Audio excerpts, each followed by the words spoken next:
Imagínate, Paul, que mañana sabes que no tienes nada que ver con la familia Guerra, que no eres ecuatoriano para nada y que tienes una hermana de la cual no sabías nada y que tu primo muerto está vivo. Y me acuerdo estando en la ducha en Nueva York, desnudo, escuchando la radio y enterándome de que ya no tenía un trabajo en CNN. Wow, yo me hice esa prueba y el mío es un mix, o sea, yo sí tengo de Cuéntame. todo. Todos creen que en CNN odian a Trump, pero los ejecutivos. Y es el abogado del diablo, ¿viste tú? Quieres saber más de ti y es por eso que hoy estás aquí.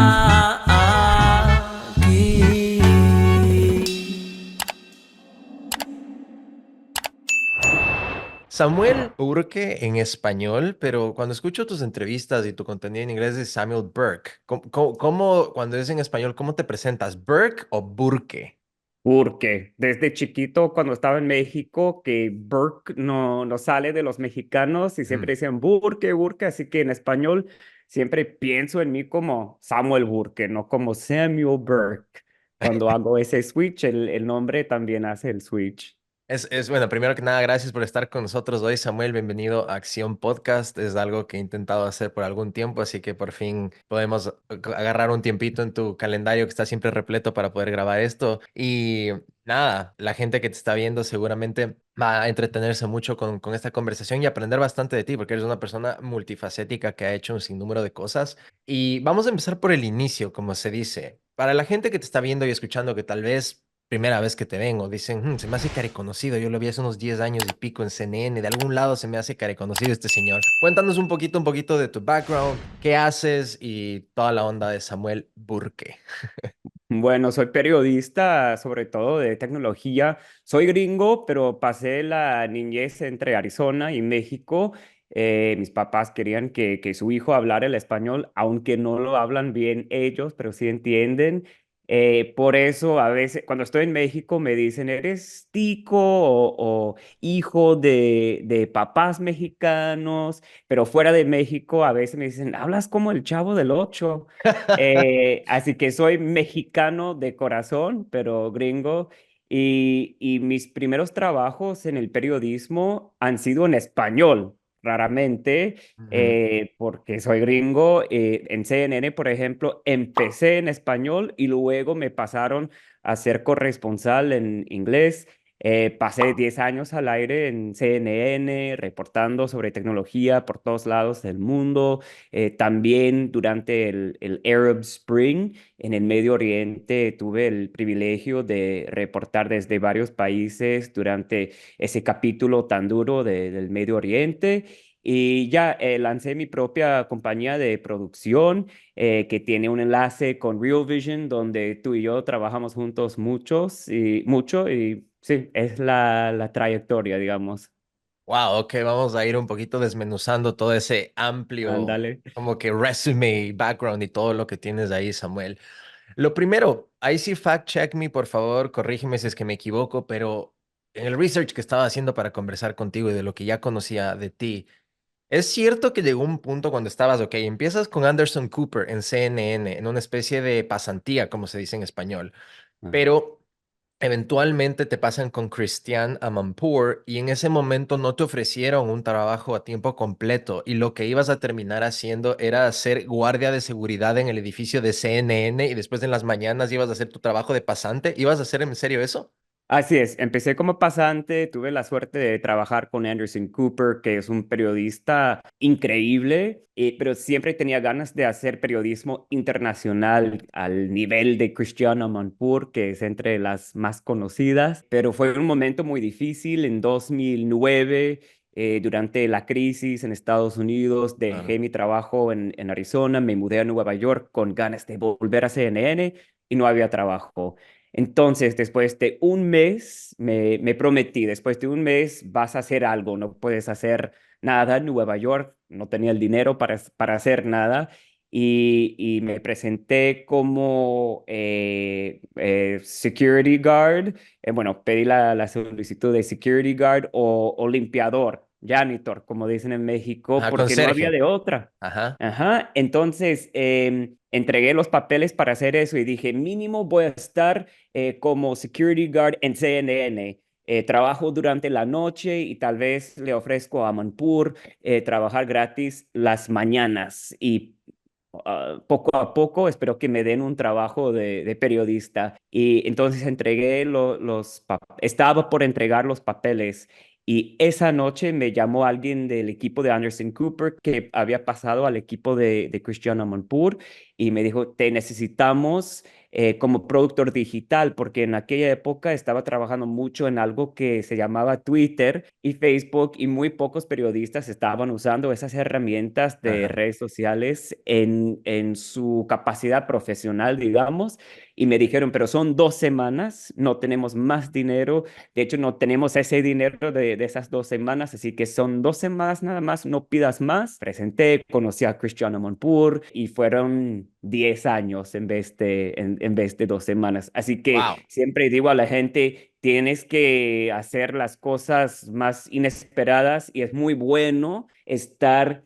digamos, desesperado porque cuando estás así, haces cosas que generalmente no harías y son esos momentos de desesperación cuando logras cosas muy grandes. Sí, a veces estar bajo presión resulta, a mí me pasa similar, o sea, como que te saca ese extra que uno tiene que poner para conseguir las cosas. Es lo que sale en la película de Rocky, de cierta manera, el Eye of the Tiger, o sea, cuando la gente pierde esa hambre, esa sed de conseguir las cosas y está como que en un, no sé, en una zona de confort, como que ese complacency, como que estar ahí tan tranquilo Eso. te hace perder la perspectiva. Y como dices, estoy en Nueva York, me fui de Arizona, tal vez tengo que pagar arriendo, comida, esto, lo otro, es una ciudad carísima. Entonces estoy con todo como que lo que está en juego, lo que está sobre la mesa, los stakes son súper altos. Entonces Y obviamente no te tienes que... esfuerzas. Cuando no estás Ajá. desesperado, ya no te esfuerzas. Al igual que las compañías startups, he reportado acerca de esa compañía startups durante mucho tiempo y son esos momentos cuando ya no tienes dinero, cuando tu proyecto no está funcionando como habías planeado, cambias un poquito o mucho y ya es cuando tu compañía tiene éxito, al igual que el individuo que también hace ese cambio o hace esa cosa inesperada, desesperada. Claro que sí. A ver, vamos a empezar un poquito a mezclar los temas porque me parece interesante. Hay muchos hilos que podemos ir mezclando de esta conversación. Y acabas de topar la palabra startups, hablaste de tu background periodístico en CNN, que es un legacy media de cierta manera. O sea, es cómo se conocía el mundo desde los ochentas, cuando el otro día estaba viendo un documental de CNN, de hecho, que es por décadas, o sea, de 60s, de 70s, de Mm. 80s, de 90s, desde cada década. Y estaba viendo el de los ochentas, porque yo nací al final de los ochentas, en el 89, e irónicamente sentía que me falta información sobre esa década, sobre todo viviendo en los Estados Unidos, conocer la perspectiva desde acá. Y uno de esos hitos de los ochentas fue justamente la creación de CNN y cómo se le burlaban al founder en esa época, diciendo que era un joke, que no había suficientes noticias para llenar todo un día de un programming schedule de contenido solo de noticias. Obviamente el resto fue historia, fue un éxito brutal y mundial, Era pero la Facebook de su época, sí. un gran cambio tecnológico. Ujú. Correctamente, y eso fue lo que esa generación básicamente creció viendo la televisión y fue de cierta manera acompañada de CNN y después asomaron la competencia. Pero ahora la pregunta que le quiero aterrizarlo al 2024 cuando estamos grabando esto es, ¿cómo ves tú el futuro y el presente de CNN, de Fox News y de todas las cadenas gigantes de noticias en comparación a este pajarito azul que se llama Twitter, que lo mencionaste, que era una locura hace más de 10 años? Bueno, ahora se llama X, terrible error, pero ¿cómo lo ves comparado con las redes sociales y el poder y la inmediatez y la rapidez que tienen las redes sociales? Bueno, soy un hombre de números. Nada más tienes que fijarte en los números, las ganancias de estas Ujú. compañías, Facebook, Twitter, Google, en comparación con los medios tradicionales, y pues nada que ver. Ya han ganado. Si es, si es una guerra, esos medios tradicionales ya perdieron. No es decir que vayan a desaparecer mañana ni dentro de mucho tiempo tampoco, pero en cuestión de dinero los anunciantes son lo que importan y los anunciantes ya están pagando mucho más en esas plataformas de tecnología que en los medios de comunicación. Los ganadores en los medios tradicionales serán los que más usan tecnología, inteligencia artificial, plataformas de streaming, pero como ya estamos viendo, Netflix es el ganador de streaming y muchas otras compañías, como los dueños de CNN, que son Warner Media Discovery, que Ujú. también tienen muchos canales en cable, los productos de Peacock, por ejemplo, Eso es Paramount, Universal. están viendo que para ser número dos también es muy difícil. Netflix es tan grande, tal como Google no tiene muchos competidores con respecto al buscador, es muy, muy difícil. Así que veo que estas compañías van a continuar a juntarse, a Sí. unirse una por una para hacer una grande compañía para competir con compañías como Netflix y las compañías como las compañías donde trabajamos tú y yo van a ser los ganadores. Una plataforma digital o una sola persona nunca va a ganar lo que ganaba CNN, pero en algún momento me imagino que una gran compañía va a comprar esas compañías más pequeñas para formar una pequeña, pero cada comunidad ya tiene su plataforma, su voz, su presentador favorito. Eh, no es el futuro, es el presente. Sí, y de cierta manera me hace pensar en, no sé tú, en tu punto de vista de análisis, como alguien que ha seguido tecnología y startups y compañías por más de una década y de cierta manera tienes ya un nivel de experticia en todo esto. ¿Cómo le ves a esta idea de, hay un angel investor que me encanta que se llama Naval Ravikant y cuando piensa es un deep thinker, o sea, me deja siempre pensando con las cosas que dice. Y él cree que todo el mundo en el futuro va a ser su propio establishment, su propia compañía, su propio branding, su propia marca, de cierta manera. Entonces ya de cierta manera lo vemos con Tucker Carlson. Él estuvo Claro. en ambas, en Fox News, estuvo en CNN y todo, y ahora él tiene su propio network, pero es él básicamente haciendo contenido. ¿Crees que eventualmente vamos a ver a los Don Lemons, a los Anderson Coopers, a toda esta gente grande de franquicias o de canales de televisión separándose y cada uno convirtiéndose en su propio network o no? Ya está pasando. O sea, cada uno de ellos también tiene su marca fuera de la compañía, tiene su podcast fuera de la compañía. Es interesante que hayas mencionado a Tucker Carlson, porque aún así las personas que tienen muchísimo éxito en los medios digitales son personas que tenían éxito en los medios tradicionales, como Tucker Carlson en Estados Unidos, como Megyn Kelly también de Fox News. Pero por otro lado, también ves en esa lista de top 10 podcasts en Estados Unidos nombres como Ben Shapiro. Así ¿Mm? que vemos tipo mitad, mitad, pero dentro de poco seguro que serán nada más los que vienen de plataformas digitales, es decir, que no tuvieron su origen en los medios tradicionales, sin lugar a dudas. Tienes una parte de tu background, de tu historia, que justamente se mezcla con todo esto. Me parece súper interesante para la gente que nos está viendo y escuchando y van a poder conocer un lado más de Samuel y precisamente donde este background tuyo te llevó a un discovery completamente así, wow, que te vuela la cabeza y dices, wow. No sé si fue por parte de tu trabajo, o sea, que empiezas a seguir tecnología, esto, lo otro, y empiezan a salir compañías. Y entre esas viene el boom de 23andMe y todos los DNA testings y comprobar el ADN de las personas. Y a través de este ADN y de estas pruebas de ADN que uno puede comprar en internet, en una farmacia o físicamente, tienes un descubrimiento que no quiero spoilear o dañar eso y mejor sería que tú lo cuentes, pero cuéntanos un poco de este momento en tu familia y todo lo que trajo a colación de este suceso, estas pruebas de ADN. Siempre me ha fascinado, no la tecnología en sí, también me fascina, pero cómo esa tecnología cambia a las personas, Mm. nuestra identidad, por ejemplo, pero nunca pensé que me fuera a tocar tan fuerte como lo hizo. Saqué una prueba de ADN porque quería un pasaporte portugués. Mi mamá es Mm. judía de ascendencia sefaradita, es decir, judíos que estaban en España y Portugal en los años 1400 y pico, y ya en este momento ofrecen pasaportes a esas familias que echaron de ahí por ser judíos, y me interesó el pasaporte. Sacamos una prueba de ADN para mostrar que sí somos de esa ascendencia, muestra que sí. Y mi papá dice que él también quiere. Mi papá es de ascendencia holandesa. Sacamos la prueba de ADN y mi papá no tiene ni una gota de holandés, de ascendencia holandesa. Al igual, no sale ninguna persona con el apellido Burke, nuestro apellido.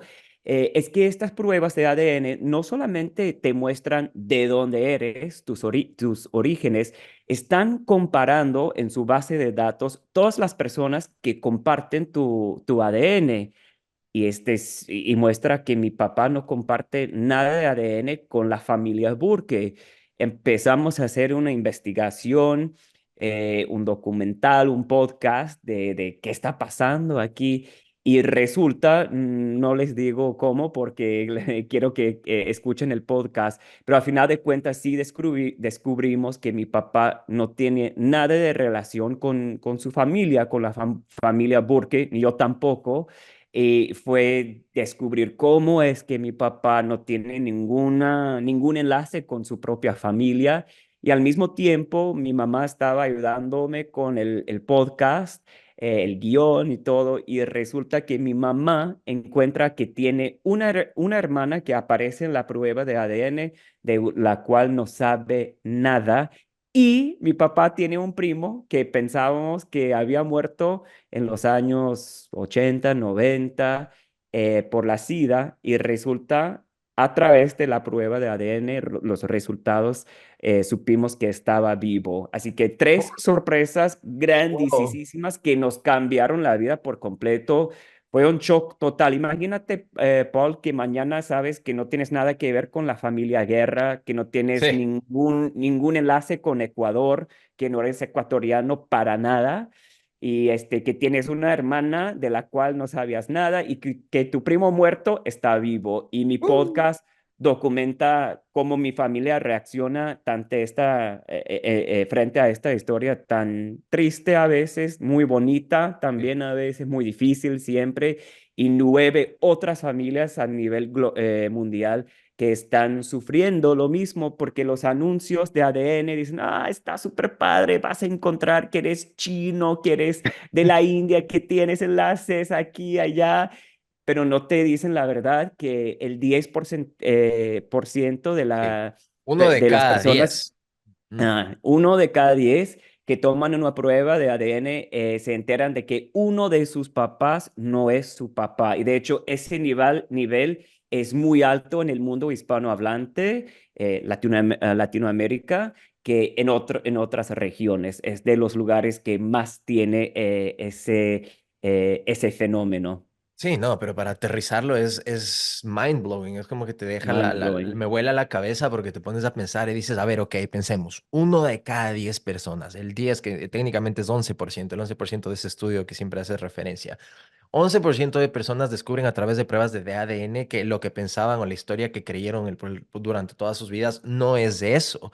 Y en tu caso, no solo es de eso, porque también viene esto, tienen que primero escuchar el podcast Suddenly Family, ¿verdad? Así se llama. Así es, Suddenly Family. De repente somos familia. Sí, de repente somos familia, que es un podcast de Samuel Burke, que lo hizo en coproducción con CNN en las Filipinas, y ahí van a poder escuchar una serie de historias de un montón de gente que le pasa esto. Pero es no solo eso, también es desafiar un poco también, como tú dices, el heritage, el background étnico de una persona, porque tu padre también descubre que tenía un pedazo de mormón y dice como que, carajos está pasando? Como que no, no, esto está mal. Entonces, como que, wow, o sea, es heavy. Y somos una familia judía de los dos lados de mis papás y de repente una familia judía se entera forma parte de una familia mormona muy grande de Utah y gracias a Dios me crié con muchos mormones en Arizona y también en México, así que es una cultura que conozco bien, un grupo que conozco bien, no tengo nada en contra de ellos, ni ningún bias, digamos. Pero es un shock porque son dos culturas súper distintas y como que cómo pasó esto. Por otro lado, me mostró que la identidad que tenemos, mi papá como el hijo supuestamente de papá holandés, que él tiene mucho orgullo de verse holandés, de De sus estar raíces. tan alto como los holandeses, Claro. no tiene nada de holandés, no Wow. tiene ni una gota, pero él se cree holandés. Entonces uno aprende que la identidad, hasta la identidad étnica, incluso en mi serie hablamos de un señor que se consideraba afroamericano Ujú. y saca la prueba y no tiene ninguna raíz de África, tiene raíces en la India. Wow, Y imagínate que mañana te despiertas y piensas que eres negro y ya no lo eres. claro. Entonces es un ejemplo de cómo es la identidad. Y por otro lado, yo como judío ha sido muy interesante ver cómo la gente reacciona cuando digo, tengo raíces mormonas y las Ajá. cosas muy feas que dicen de las mormonas. Y yo digo, ¿dirías eso de un judío, de un musulmán? Tal vez, pero es interesante cómo juzgamos a otras religiones que no conocemos o que son más pequeñas que las grandes, como el catolicismo o los musulmanes, etcétera. Wow, yo me hice esa prueba y el mío es un mix, o sea, yo sí tengo de Cuéntame, todo, tengo a ver, tengo Coptic Egyptian, de egipcio de esos de los antiguos, tengo 1% ¿sabías? Ashkenazi. ¿Sabías antes de tomar la No, no, prueba? no, cero. Tengo 1% de judío Ashkenazi. Tengo 40 y creo que el 49% es como de Europa entre España y ni sé qué. De ahí Ujú. obviamente tengo de nativo americano, o sea, indígena de Sudamérica o de las Américas en general. Pero también ¿Qué tengo porcentaje? Congo, Nigeria, Corea. O sea, tengo todos los continentes Wow. básicamente. Soy un mix genético, soy un chaulafán, como diríamos en Ecuador. Pero ahí hay una cosa muy interesante. Yo con los años que viví en México, siempre me burlaba de los mexicanos y yo siempre decía que la persona más baja, más morenita, diría, no, mis abuelos eran españoles al cien Ujú, por ciento. Y ujú. decía, o sea, por favor, el racismo en México es tan fuerte que una persona Sí, que desde mi punto de vista, obviamente tiene raíces indígenas, claro. dice eso. Y he visto los dos casos, que personas que toman la prueba de América Latina y dicen, wow, tengo más sangre española de lo que pensaba, y muchos muy blancos que pensaban que eran españoles que tienen hasta el 50% indígena. Eso desde mi punto de vista es algo muy bonito, que la gente entienda de verdad sus raíces Sí, y es que no pueden fascinante. negar esas comunidades que no tratamos bien siempre en América Latina. 100%. Antes, justamente, bueno, ahora se hizo mucho, se democratizó de cierta manera el acceso a las pruebas de ADN y todo esto, pero yo me acuerdo, te cuento una especie como de anécdota. Antes, yo me acuerdo en Ecuador se hizo muy conocido este caso y pasaba mucho a nivel regional. El resumen es que cuando tú querías aplicar a la residencia en los Estados Unidos, si vas en familia, o sea, me invento, si es que yo soy padre de familia y tengo hijos, ahí la embajada te ordenaba en ese entonces hacer una prueba de ADN para conocer exactamente el vínculo de esta familia que está aplicando a residencia en los Estados Unidos. Ahí Híjole, pasaba que muchísimas veces estas familias descubrían que el papá no era el papá y muchas veces no era porque se metió con la vecina o fue un affair o un romance a oscuras. En el Ecuador, muchas veces en los hospitales mezclaban a claro. los bebés y te entregaban el que no era. Entonces ya era negligencia del hospital, pero estos casos fueron mucho más comunes de lo que la gente se imagina y piensa. Claro, claro, es lo que aprendimos en el caso de mi papá, que la gente empezaba a nacer en hospitales no hace mucho tiempo y no sabían manejar todo, había bebés de una señora, de otra, pero otra cosa interesante es que siempre pensamos en los hombres como los que no son fieles, pero casi Ujú. siempre en estos casos de que resulta que uno de los papás no es el papá, es porque la mujer ha puesto los cuernos Ajá. a su esposo, porque sabemos quién es la mujer, porque estaba embarazada. Entonces entra esta faceta de la sexualidad, de las sociedades, etcétera, etcétera, y de unas realidades muy fuertes y a veces eróticas. Eso. A ver, Samuel, vamos a hablar de otro tema que me parece también interesante que la gente conozca, porque no todo el mundo siempre está donde está por obra y gracia de así, de magia. Siempre yo creo que nos paramos sobre los hombros de gigantes y siempre hay gente que contribuyó y labró de cierta manera el camino para que podamos estar en la posición en la que estamos en cierto momento. ¿Tú quiénes crees que han sido esos mentores que han moldeado tu carrera y tu camino y te han dado una mano para que estés el día de hoy donde estás?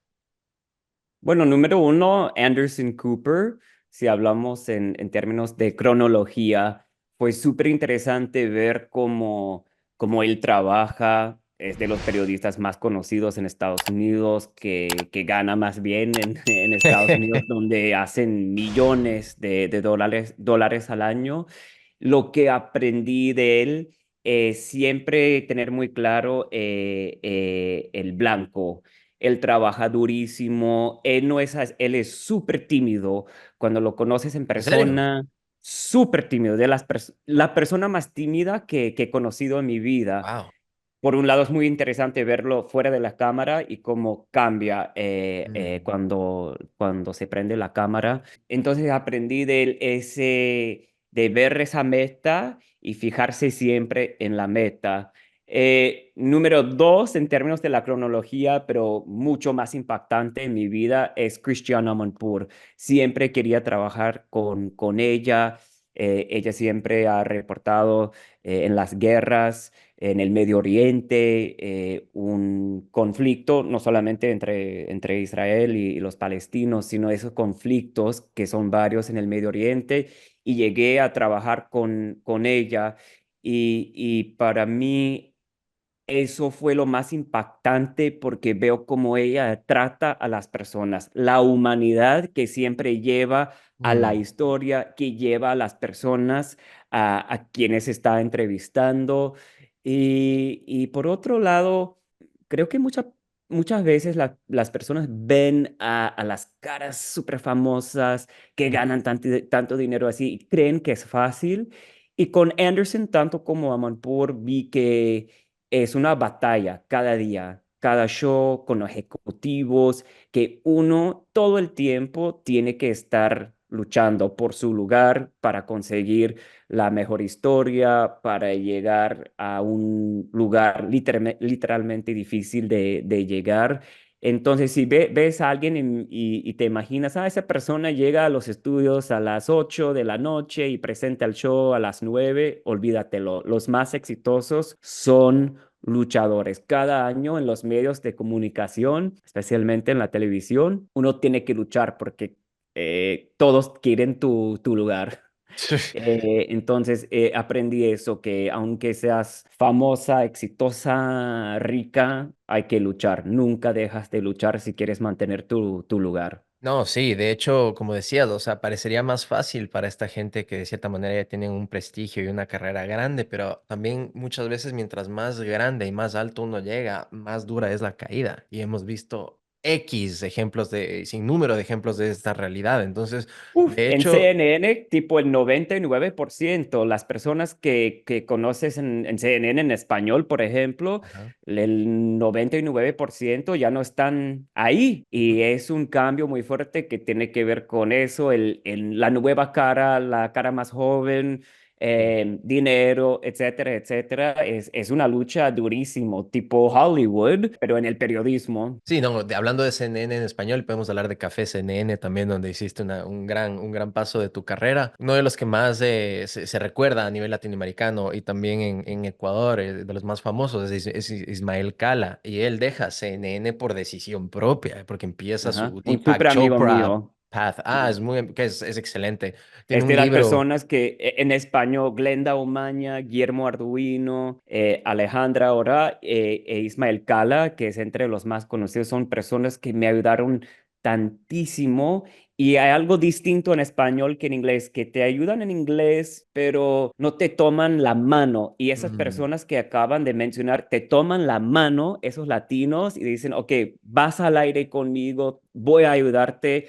Eso es otra cosa en español, otro ambiente donde la gente, tal vez por menos recursos, ayudan más a las personas a realizar su sueño, tal como hizo Ismael conmigo. Wow, gracias por compartir eso. Ya ves tu know-how de contenido. O sea, por ahí va a ir un poco mi pregunta. ¿Cuál has visto que es la diferencia entre el CNN en español o el Global CNN o la comparación? Y bla, solito me compartiste cuál es la diferencia. Entonces sí me daba mucha curiosidad de saber cuál es la diferencia. Y sí, el latino tiene eso de ser más querendón, más apapachón, más como que te Claro. recibe y te acobija. Y parte de eso dijiste el nombre Glenda Umaña. Y porfa, corrígeme si estoy mal, pero Fue con ella con quien recién hiciste este Spaces en Twitter con la vicepresidenta Verónica Va de Ecuador, ¿cierto? Así es, correcto. Ah, vamos a empezar a unir en el mundo de Samuel Burke, cómo este metaverso se empieza a unir, este Dale. multiverso. Pero a Mampur le hace una entrevista a Daniel Noboa, el presidente de Ecuador, hace, qué sé yo, unos 2, 3 meses, y fue creo que la primera vez que hablaban ellos. Entonces empieza a contarle el contexto de Ecuador, y de ahí, Plac, tú también haces este Spaces que causó bastante revuelo en el país porque fue justamente en el desenlace de los ataques y todo lo que está pasando en Israel, con Irán y todo esto. Entonces, ¿cómo fue tu experiencia? ¿Qué sacaste de ahí? ¿Cuál es también un poco tu take, tu posición en todo lo que está pasando en el Medio Oriente? Y danos un poquito de esa lectura geopolítica, slash política de todo lo que está pasando. Bueno, por un lado, tengo que, tal como mencioné, soy judío, así Ujú. que por un lado podría decir, bueno, él apoya a Israel, punto, y no es así. Siempre digo que no soy pro palestino ni pro Israel, soy pro paz. Por otro lado, tengo que señalar que un familiar mío fue entre los secuestrados en Israel. Jamás llevó a un pariente mío a Gaza. Gracias a Dios, ella se escapó, pero mataron a sus vecinos, mataron a los papás de 2 niños, eran sus mejores amigos y ella tuvo que llevar a estos chiquitos de su kibutz, son estas comunidades de agricultura en Israel. Entonces eso fue muy duro enterarme todo eso, verla en la televisión en Gaza, su imagen allí. Pero como están por saber, mi punto de vista con respecto a todo esto es que es algo, si me preguntas, después de haber viajado a tantos países con CNN, ¿qué es lo que aprendiste del mundo? Somos muy de tribu. Somos cada uno, soy mexicano o soy ecuatoriano, soy judío, soy musulmán, y cambia nuestra percepción de todo. Y muchas veces, por un lado, muy, muy feo, que dejamos de ver los hechos tal como son y estoy en Twitter, estoy en Instagram por apoyar a los judíos, por apoyar a los palestinos porque soy musulmán. Algo que entiendo súper bien, pero he visto, especialmente con los medios, con las redes sociales, hemos llegado a un nivel tan feo que todo el mundo está con su líder, su persona en Instagram y dejan de ver los hechos que estamos reportando en los medios y ahí los medios de comunicación tradicionales son mejores. Punto. Los lugares como CNN, los outlets como CNN son mejores, no son perfectos, ¿eh? Pero muchos han dicho, no, este lugar es más republicano, más demócrata, más Israel, más Palestina. Y desde mi punto de vista, hemos llegado, pero estamos entrando a una etapa mucho más fea porque las personas están todos por sus lados y no quieren ver los hechos de la persona. Judíos, no todos, que no quieren saber de los palestinos. Musulmanes que no quieren saber de los judíos, que no quieren saber de los rehenes que están ahí en Gaza. Entonces, me preocupo mucho por el futuro, el bienestar del mundo. No, sí, es algo que uno piensa que ya, ¿qué más puede pasar? Venimos del 2020 de una pandemia, después Ucrania con Rusia, después Israel con Gaza, ahora Irán se mete en la colada, también esas tensiones de que China va a atacar a Taiwán. Es como que a qué rato se va todo al carajo y that's it. Pero ¿quieres saber dónde lo vi? Primero fue Venezuela. Fue Venezuela porque CNN trabajaba tantísimo con la historia ¿Lo de venezolana. Guyana o a Y qué te refieres? no, de Chávez. Ah, Desde hace mucho tiempo. Cuando llegó Trump, todos los gringos, los estadounidenses decían, nunca hemos visto un líder que usa Twitter antes. Yo decía, "Pf, en CNN en español, claro que mm, sí, lo vimos y vi su uso tan bueno, es decir, que Chávez sabía manejar tan bien ajá, Twitter, fue allí donde empecé a ver, wow, puedes usar estas herramientas y causar algo, un, un, una, movimiento. una fractura tan fuerte en la Mm, sociedad que todo esto no me sorprende. Lo de Trump, como él usaba y usa Twitter o las redes sociales, lo que está pasando en Medio Oriente, ve esa división tan profunda en Venezuela entre las comunidades ahí y creo que fue la primera vez que vimos algo así tan relacionado a las Ajá. redes sociales fue Venezuela. Para mí todo lo que ha pasado en Venezuela desde Chávez, Maduro, es un ejemplo de cómo los medios tradicionales y nuevos pueden ser utilizados para crear algo tan dividido que la vida no puede seguir adelante. Claro, y después ahora vemos ejemplos como el de Milei, vemos a Bukele, a gente que simplemente dominan de cierta manera el formato y entienden un poco de cómo llegar a la gente, pero también vemos el otro lado oscuro que no se habla mucho, el lado oscuro de las redes sociales que son, como tú dices, estos algoritmos que mejor les va o más interacciones tienen entre más polémica haya. Entonces ya hemos visto este documental, El Dilema Social, o hay un sinnúmero de documentales en este tema que hablan de cómo muchas veces las empresas los diseñan estos algoritmos en base a la controversia y quieren que la gente precisamente se pelee, porque si no, a ellos les conviene más tiempo de uso en la plataforma porque te pueden meter más publicidad y es más ganancias para ellos, pero muchas veces es a detrimento de la paz colectiva y de esta toxicidad y de esta, como tú dices, de esta mala onda y esta eterna, esta pelea eterna que hay en las redes sociales que se ha vuelto tóxico. Y he visto que muchísima gente con valor o que tienen opiniones que aportar se alejan de las redes porque ya dicen hoy 2024, eso es algo que no quiero, ya no quiero tener que lidiar, no quiero leer la toxicidad, los comentarios, todo el hate, toda la mala onda que tiran y es triste. Entonces, ojalá en algún momento se pueda volver a algo un poco más civilizado y tener una conversación como en estos formatos largos donde pueden haber contextos y dices, bueno, sí, soy judío, pero puedo empezar a ver los matices y las diferentes cosas que hay en un conflicto armado, en algo geopolítico.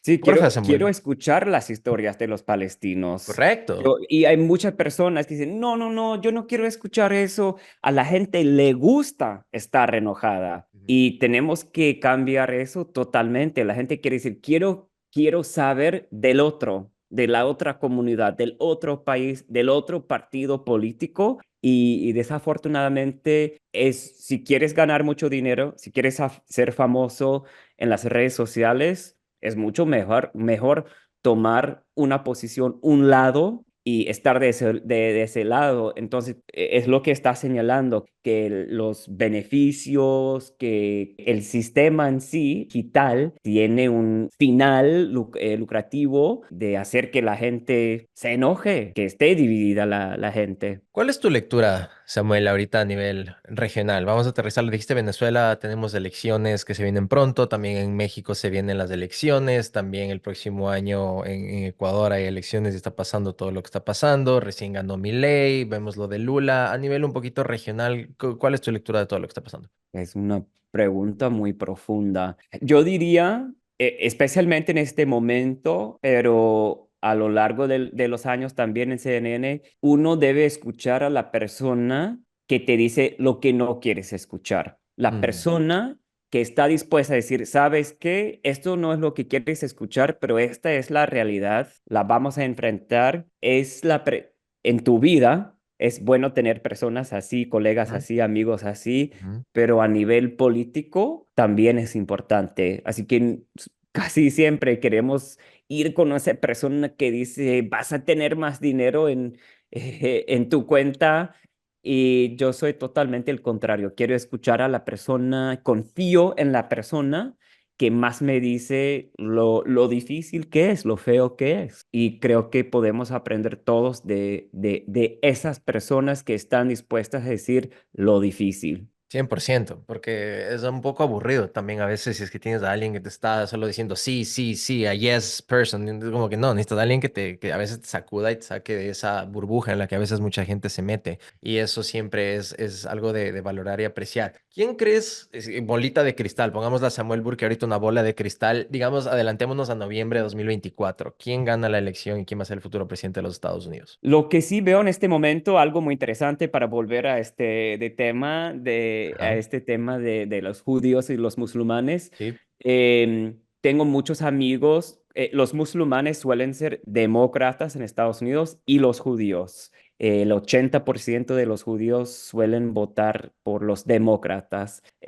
Acabo de cenar con una amiga de ascendencia musulmana de Estados Unidos que dice que va a votar por Biden. No va a votar por Biden, no sé si lo dije bien. Y Ella por su apoyo a Israel y dos amigos judíos de Estados Unidos que votaron por Biden la última vez. No van a votar por Biden porque no está apoyando a Israel lo suficiente. Eso me indica, porque hay muchos musulmanes en Michigan y Biden necesita Michigan para ganar, o Florida, por ejemplo, que tiene una comunidad judía muy grande. Entonces, si los musulmanes y los judíos que estaban votando por Biden en la última elección no van a votar por él en esta elección, se me hace muy difícil. Claro que no sé, va a ser una diferencia muy pequeña, no importa quién gana, pero en este momento hay muchas cosas así que me hacen pensar que en este momento Trump tiene la ventaja.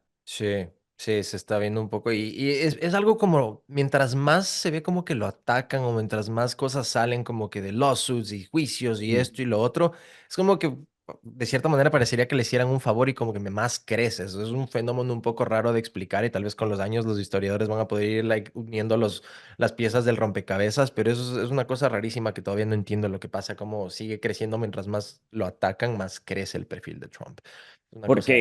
Porque es un señor que sabe manejar los medios, tal vez mejor que cualquier persona en la historia de los Estados Unidos. Lleva años haciéndolo en los tabloids, los periodistas tabloids, más bien periódicos tabloids en Sí. Nueva York, en los medios sociales, en Twitter desde hace mucho En el tiempo. programa que Y tenía en antes el también. reality show, o sea, es un máster de la Exacto, comunicación de exacto. cierta Él, manera. él lo sabe hacer. Biden no es de esa persona, viene de un ambiente político tradicional y algo que también es interesante, siempre hay muchos venezolanos en la Florida que apoyan a Sí. Trump y hay muchos latinos fuera Cubanos. de Venezuela que dicen, ¿cómo es que un latino podría apoyar a Trump? Mm. Y comunidades afroamericanas que también, entonces, él sabe hablar, él sabe comunicarse un mensaje muy corto una vez Es tras, muy tras otra. básico.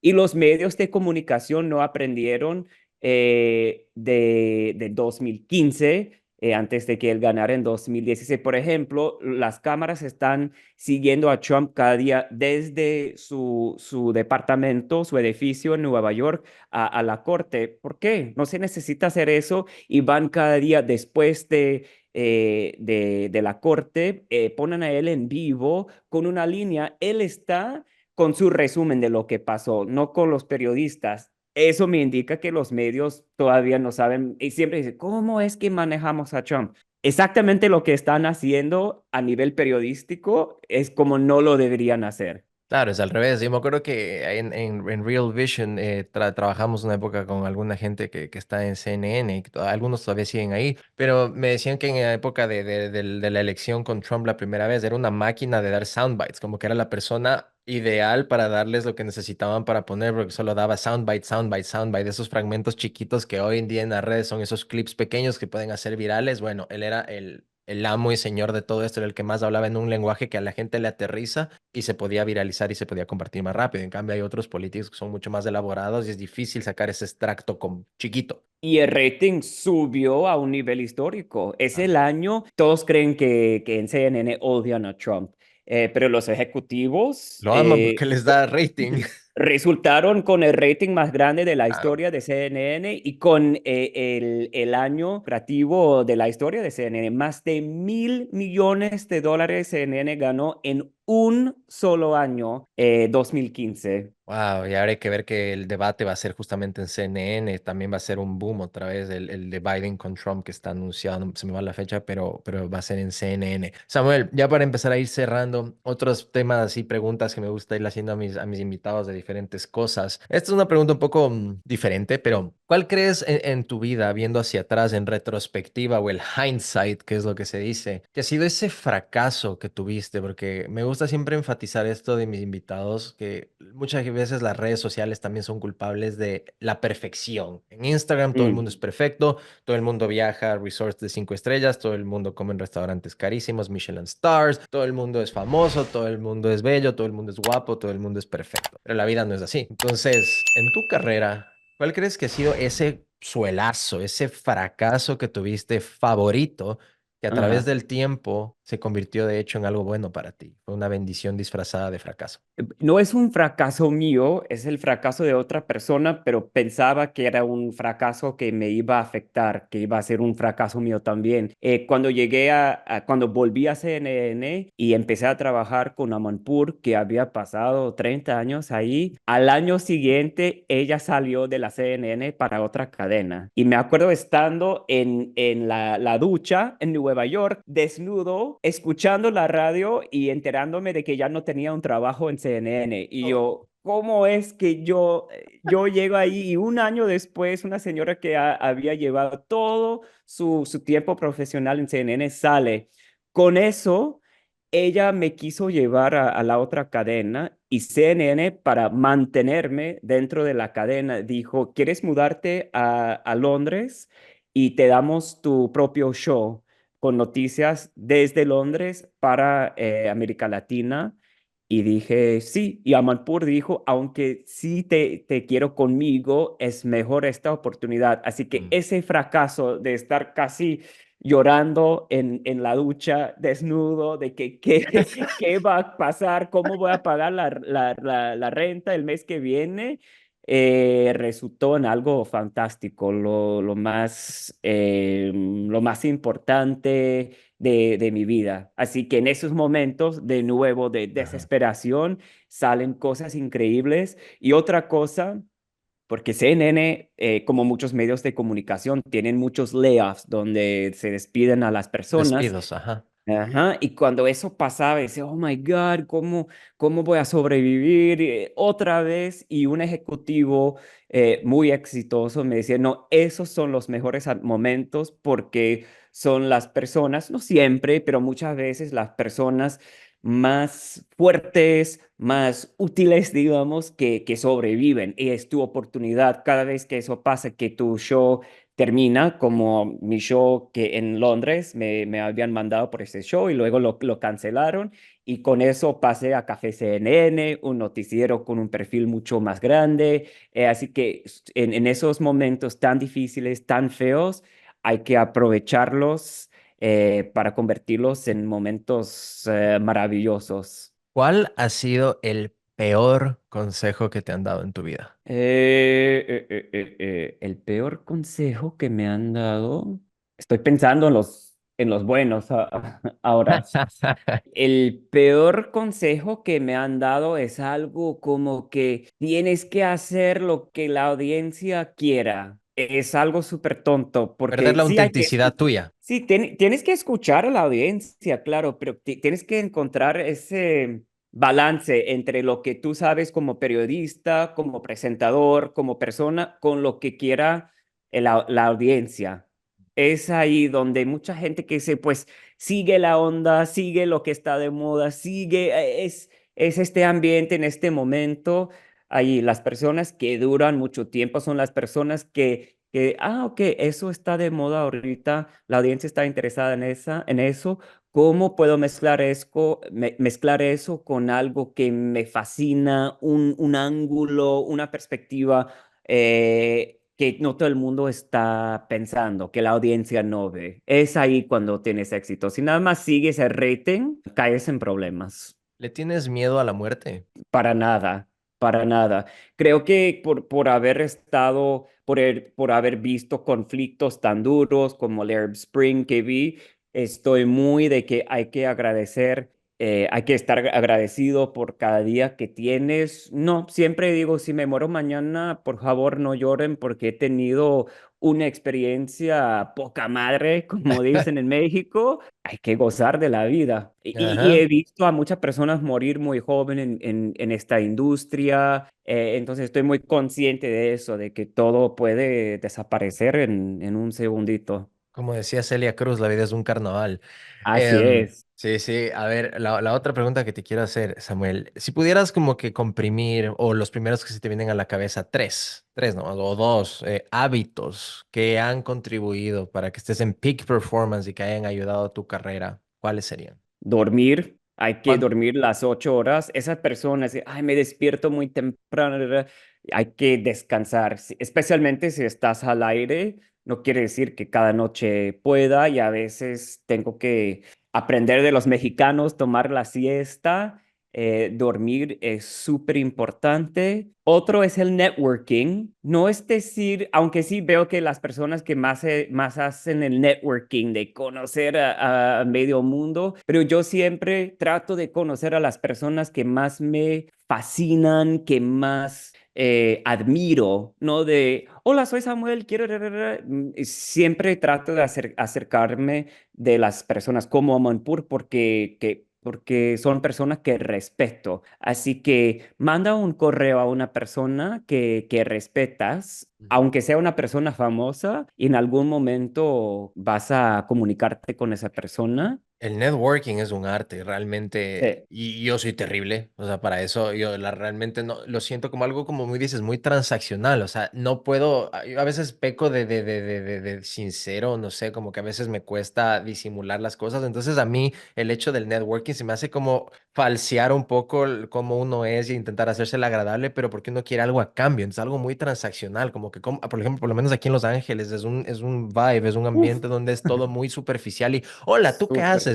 Y el mensaje por debajo es, bueno, ¿tú cómo me vas a ayudar a mí a escalar Exacto. y ayudar a crecer? Es como que, no sé, es algo que realmente a mí me cuesta y Por tengo que eso trato de aprender. hacer una especie de eso, de conocer a las personas, pero no por conocerlas, porque sé que Ajá. son personas que me pueden, que me inspiran, de verdad. Sí, ok, ahora sí, ya para ir cerrando las últimas dos preguntas, Samuel. A ver, la última, esta es un poco diferente, creo que no la he hecho en algún tiempo. ¿Cuándo fue la última vez que cambiaste de opinión o percepción sobre un tema importante? A cada día. Eso me pasa mucho. Veo algo, especialmente con todo lo que está pasando con Israel y Gaza. Uno piense que conoce la historia y cada día aprendo algo nuevo de los palestinos, de los israelíes.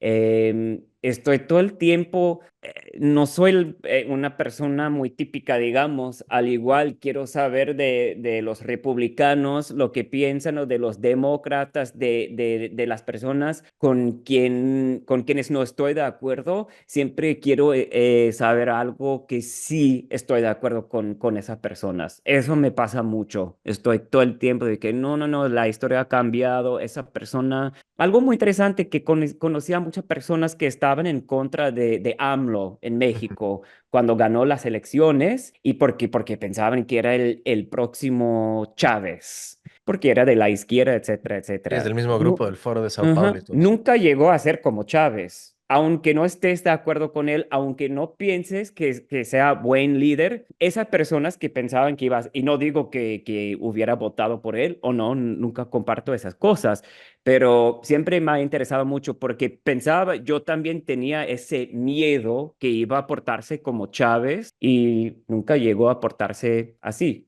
aún con sus defectos, errores, etcétera, etcétera. Ok, Samuel, la última. Muchísimas gracias por tu tiempo. Si pudieras sentarte en este momento con ese pequeño Samuel Burke de 17, 18, 20 años que todavía estaba pensando qué carajos voy a hacer, cómo voy a conseguir mis sueños, ¿qué consejo le darías en este momento el día de hoy? Seguir aún más el blanco, tal como empezamos la entrevista con lo que aprendí de Anderson y Amanpour, lo he hecho, pero no lo suficiente. Tienes que estar al 100% con ese blanco enfrente de ti y Ese objetivo. a veces hago algo porque, ok, es buen dinero o porque sí está en el ambiente donde quiero estar, pero no es al 100% el blanco que quiero esas personas más exitosas, más contentas son las personas que están todo el tiempo, no puedo hacer esto porque está al 80% con respecto al blanco que tengo. Tienes que seguir siempre ese blanco. Es mejor pasar meses sin pago porque necesitas seguir ese blanco. Es lo que me diría a mí. Muchísimas gracias, Samuel, por tus insights, por tu tiempo. Ha sido una conversación súper interesante. Quedan un millón de temas que los podemos tratar en algún otro momento. Y quiero ver si pruebo contigo y con este episodio algo diferente, porque también, obviamente, dominas el inglés, hablas inglés, tu primer idioma. Y quiero ver si es que utilizo esto con inteligencia artificial y le hago un dubbing en inglés, versión inteligencia artificial de los dos. Ahí lo voy a publicar en ambos idiomas, así que vamos a ver cómo sale eso. Por favor, Órale. a toda la gente que te está viendo y escuchando, ¿dónde te pueden encontrar? ¿Cómo te pueden seguir? Y toda la información tuya. En las redes sociales, @Samuel H. Burke, Burke. ¿La Y H de gracias a qué? ¿Es tu segundo nombre o qué? Hood, que en inglés quiere decir, es el middle name, el segundo nombre, que quiere decir tipo barrio. En inglés, un middle name súper raro que escogieron mis papás. Ah, Hood Samuel es tu Hood. middle name. Middle name, exactamente, el segundo nombre. Eso no sabía, wow, es súper Ya, interesante. ya. Muchísimas gracias, nos Entonces, vemos la próxima. Que estés bien. no, gracias a ti, Paul. Y siempre me encantan tus videos en las redes sociales. Tú sí sabes manejar todo eso súper bien y está súper chido como sacas tus clips en línea. Siempre admiro eso mucho de ti. Muchísimas gracias. Ahí como tú dices, se va aprendiendo un día a la vez. Eso. Un abrazo. Ya nos vemos. Chao, chao. Lonely.